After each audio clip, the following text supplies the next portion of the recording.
स्वागत है आप सभी का आवाज़ जनता की। मैं आवाज़ जनता से सत्येंद्र उपाध्याय। देख सकते हैं निकाय चुनाव को लेकर के लगातार हम कवरेज कर रहे हैं और आप तक पहुंचाने की कोशिश करते हैं कौन होगा कहां से दावेदारी। तो उसी को लेकर के आज हम साहिवाबाद विधानसभा में और हमारे साथ में समाजवादी पार्टी के समर्थक कह सकते हैं, नेता कह सकते हैं, वो हैं। तो उनसे हम जानने की कोशिश करेंगे समाजवादी पार्टी की क्या स्थिति रहेगी और कहाँ से कैसे लड़ेगी चुनाव, क्या होगी उसकी रणनीति। सर आपका परिचय? मेरा नाम अंशु ठाकुर है। मैं समाजवादी छात्र सभा का निवर्तमान महानगर अध्यक्ष हूँ जी। तो मैं निकाय चुनाव को लेकर के बात कर रहा हूँ कि निकाय चुनाव में समाजवादी पार्टी की क्या स्थितियाँ होने वाली हैं। निकाय चुनाव में समाजवादी पार्टी बहुत बढ़िया चुनाव लड़ेगी। आप इस टाइम साहिवाबाद विधानसभा में, महानगर गाजियाबाद है ये।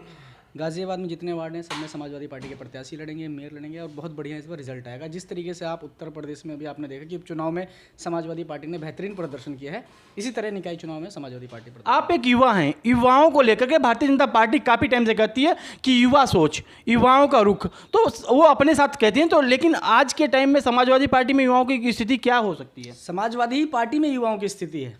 भारतीय जनता पार्टी सिर्फ कहती है, जो कहते हैं वो जुमलेबाज हैं, वो जुमलेबाजों की पार्टी है। लेकिन आप देखेंगे तो समाजवादी पार्टी के जो राष्ट्रीय अध्यक्ष हैं वो खुद ही हुआ है और उन्होंने पूरे उत्तर प्रदेश में भी आपने देखा कि 2022 में उत्तर प्रदेश चुनाव हुए जिसमें विधानसभा सबसे ज़्यादा अगर किसी ने युवाओं को मौका दिया है तो वो राष्ट्रीय अध्यक्ष माननीय अखिलेश यादव जी ने दिया है। वो भाजपा तो ये भी आरोप लगाती है MY फैक्टर पर आप लोग काम करते हैं। भाजपा क्या आरोप लगाती है उससे मतलब नहीं होता। भाजपा कभी रोटी की बात क्यों नहीं करती? भाजपा कभी रोजगार की बात क्यों नहीं करती? भाजपा कभी शिक्षा और स्वास्थ्य की बात क्यों नहीं करती? MY फैक्टर है तो वैसे तो भाजपा के लिए भी कहा जाता है कि स्वर्णों की पार्टी है, ब्राह्मण बनियों की पार्टी है। कहा भाजपा के लिए भी जाता है, जहाँ जिसको वोट मिलते हैं, जो जिनके लिए काम करता है वो सब। और हम समाजवादी हैं, हम MY फैक्टर पे काम नहीं करते। समाजवादी का मतलब समाज, लोहिया और भगत सिंह के समाजवादी हम। लोहिया ने कहा है कि जो सबसे अग्रिम पंक्ति पे व्यक्ति के लिए जिस नज़रिए से हम देखते हैं, सबसे अंतिम पंक्ति पे भी बैठे उसी व्यक्ति को उसी नज़रिए से हम देखते हैं, वो समाजवादी है। हमारे लिए सिर्फ MY नहीं है, भारत में या हमारे प्रदेश में जितने भी लोग हैं वो हमारे लिए अपने हैं। आप एक युवा हैं और छात्र नेता भी हैं। युवाओं को अगर देखा जाए तो युवाओं ने आपका समर्थन किया था, लेकिन वो कहाँ फिर चूक हो गई कि जो आप नहीं आ पाए? नहीं, आप गलत कह रहे हैं। आप ये देखिए कि हम कितने बढ़िया चुनाव लड़े हैं। हमारी इस बार पहले से ज़्यादा वोटिंग परसेंटेज बढ़ी है, हम पहले से ज़्यादा सीट निकाल कर लाए हैं। युवाओं ने अखिलेश यादव जी में भरोसा भी किया। लेकिन आप देखिए चुनाव में धांधली भी बहुत हुई। अगर दिल्ली वाले नहीं लगते तो उत्तर प्रदेश में चुनाव अखिलेश यादव मुख्यमंत्री बनते, दिल्ली वाले अगर नहीं लगते तो। अब सीधा सीधा टारगेट कर रहे हैं केंद्र की सरकार को। केंद्र के लोग, भाई सीधी सी बात है, अपनी बातों को रखने के लिए सबका अधिकार है, तो रखेंगे ना। गरिमा होती है साहब। अभी आपने देखा कि हाल ही में गुजरात में चुनाव हो रहा था, हाल ही में हिमाचल में चुनाव होता, उत्तर प्रदेश में भी उपचुनाव हुए। लेकिन प्रधानमंत्री साहब की गरिमा होनी चाहिए। प्रधानमंत्री देश का प्रधानमंत्री होता है, वो सिर्फ एक पार्टी का व्यक्ति नहीं होता। आपके लिए प्रधानमंत्री की दायित्व पहले है, बाद में आप किसी पार्टी के नेता हैं। अगर हमारे पार्टी के मुख्यमंत्री अखिलेश यादव हैं तो उनके लिए भी मेरे यही विचार हैं कि अखिलेश यादव जी पहले प्रदेश के मुख्यमंत्री होंगे, उसके बाद समाजवादी पार्टी के राष्ट्रीय अध्यक्ष होंगे। ये संवैधानिक पद है। बिल्कुल, मैं ये जानना चाहूँगा अंश ठाकुर जी, सीधी सीधी बात कर रहा हूँ कि यूपी की जो राजनीति है उसमें भ्रष्टाचार के आरोप लगे हैं आपकी सरकार पे। उन्होंने कहा कि भाई भ्रष्टाचार बहुत रहा, तो अब भारतीय जनता पार्टी की सरकार है, वो कह रही है कि सब कुछ ठीक है।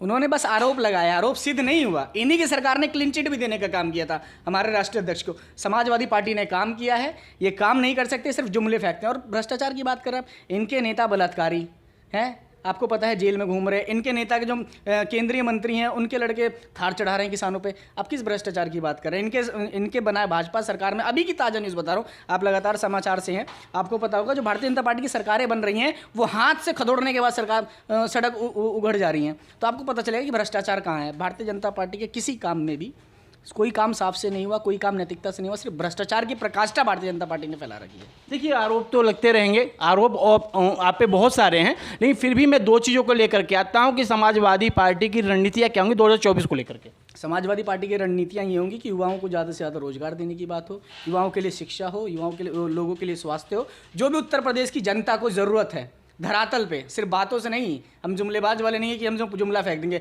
आपकी जानकारी के लिए बता दूं कि आप गाजियाबाद में खड़े हैं। गाजियाबाद में जब समाजवादी सरकार थी तो 2400 करोड़ का काम गाजियाबाद में हुआ था। गाजियाबाद में एलिवेटेड, गाजियाबाद में अखिलेश यादव जी ने देने का काम किया।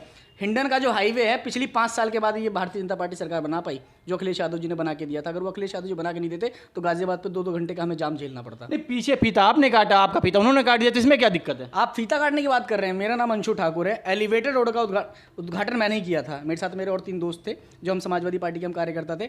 सिर्फ एक फीता काटने के लिए उन्होंने हमें 307 का मुकदमा लगा के जेल में बंद करने का काम किया, जो कि पुल हमारे राष्ट्रीय अध्यक्ष जी ने बनवाया है। अगर हमने फीता काट भी दिया तो बाबा को कोई हक बनता है कि हमें 307 का मुकदमा लगा। अच्छा, इसी बात को लेकर के मैं कहता हूँ आज के टाइम में राजनीति में लगता नहीं कि लोगों का का शोषण करना शुरू कर दिया लोगों ने। बिल्कुल, ये प्रथा भारतीय जनता पार्टी लेके आई है। नहीं, पहले तो आप भी, अच्छा अभी मैं उसी बात को, नहीं मैं उसी बात को लेकर के आता हूँ। अभी देखा होगा आपने कि जिला पंचायत की सीटें थी, नामांकन तक नहीं किए गए लोगों को। आप लोग भी यही करते थे, उन्होंने भी यही किया, तो आपको दर्द अब क्यों?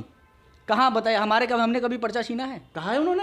कहा है ना उन्होंने, हमने छीन, लेकिन आपने तो पर्चा देखा है ना। आपने ये देखा होगा कि जो हमारे नामांकन में जो हमारे एमएलसी जो वो थे कैंडिडेट, उनको मारा गया है भारतीय जनता पार्टी के द्वारा। आपने कभी कोई वीडियो दिखाई जिसमें समाजवादी लोगों ने मारने का काम किया हो? आप समाचार से हैं, आपके हाथ में माइक है, आप इस टाइम एंकर हैं, आप बताइए कि समाजवादी पार्टी का एक भी वीडियो ऐसा दिखा दीजिए कि जिसमें समाजवादी पार्टी के नेता भारतीय जनता पार्टी के नेता को मार रहे हैं। लेकिन मैं आपको दिखाने का काम करूँगा। पासपोर्ट देखने के बाद, आधार कार्ड, पहचान पत्र देखने के बाद अगर किसी जनता को आप वोट नहीं डालने दे रहे हैं, वोट डालने का अधिकारी तो है हमारे पास, जिससे हमें पता चलता है कि मेरे वोट की ताकत जितनी है उतनी प्रधानमंत्री के वोटों की ताकत है। ये ताकत हमें बाबा साहब ने दी, डॉक्टर राजेंद्र प्रसाद जी की अध्यक्षता में जो हमारा संविधान बना, ये ताकत हमें दी गई। लेकिन भारतीय जनता पार्टी ने उस ताकत हमसे छीनने का काम किया रामपुर में। नहीं, आपका दर्द वहाँ पे आपका कैंडिडेट हार गया इसलिए है, या वहाँ पे शासन प्रशासन द्वारा जो किया गया उसके लिए है? देखिए, आप अंधे तो हैं नहीं, आप सच्चाई आप भी जानते हैं, सच्चाई मैं भी जानता हूँ। मेरा दर्द इसलिए है, हमारे उत्तर प्रदेश में इससे पहले जो चुनाव हुए 2022 में, हमारे बहुत कैंडिडेट हारे, हमारी सरकार नहीं बनी, हमें उसका दर्द नहीं है।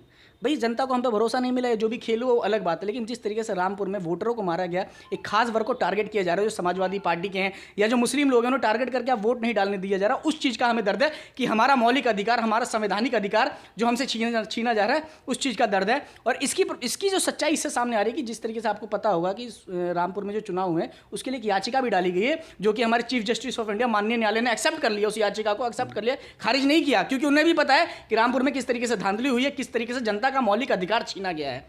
अच्छा, छात्र चुनाव को लेकर के, क्योंकि जब सपा थी तो छात्र चुनाव की सरगर्मियां बड़ी तेज हुआ करती थी, क्योंकि आप छात्र नेता हो, छात्रों के बीच में रहते हो, तो छात्रों का भविष्य अब कहाँ दिखता है आप लोगों को? देखिए, उत्तर प्रदेश सरकार, जो उत्तर प्रदेश के मुख्यमंत्री हैं बाबा जी को पता है कि जो इनकी अखिल भारतीय विद्यार्थी परिषद है, ये पूरी तरीके से फेल है। अगर आप छात्र राजनीति की बात करें तो लखनऊ से लेकर इलाहाबाद, मेरठ, गाजियाबाद तक हमेशा समाजवादी छात्र सभा वालों का जलवा रहा है कि वो हमेशा छात्रों के हित के लिए काम करते हैं। और इन्हें पता है ये आज चुनाव करवा ले, आज हम जीत जाएंगे। बाबा ने चुनाव क्यों बंद करवा रखे हैं? बाबा को पता है कि अगर चुनाव होते हैं, छात्र सभा के छात्रों के चुनाव होते हैं, कॉलेज यूनिवर्सिटी के चुनाव होते हैं, तो समाजवादी छात्र सभा दोबारा उस पर कब्जा करने का काम करेगी। और छात्र राजनीति ऐसी राजनीति जो छात्र राजनीति से होकर देश के सदन और प्रदेश के संसद और प्रदेश के सदन में बैठने का लोग काम करते हैं। तो इन्हें पता है कि समाजवादी पार्टी का दबदबा है, इसलिए उन्होंने राजनीति छात्र चुनाव बंद करवा रखे हैं। मैं आपके चैनल के माध्यम से बाबा को गुजारिश करना चाहूँगा कि बाबा, आप इतनी अच्छी राजनीति कर रहे हैं, आप नैतिकता रखते हुए, आप भी कभी युवा थे, अब नहीं है, अब आप बुजुर्ग हो गए हैं, लेकिन युवाओं को मौका दीजिए, कॉलेज यूनिवर्सिटी में चुनाव चालू करवाइए, जिससे आपको पता चले कि आपके अखिल विद्यार्थी कहाँ हैं और हमारी समाजवादी छात्र सभा कहाँ है। चुनाव के माध्यम से ये चीज़ें स्पष्ट हो जाएंगी? बिल्कुल स्पष्ट हो जाएंगी चुनाव के माध्यम से। मैं फिर बताता हूँ, समाजवादी छात्र सभा का जलवा पूरे उत्तर प्रदेश में देखने को मिलेगा आपको। देखा आपने, अंश ठाकुर थे हमारे से समाजवादी पार्टी के, और इन्होंने अपनी खुलकर विचार रखा, इन्होंने सीधा सीधा प्रदेश सरकार पे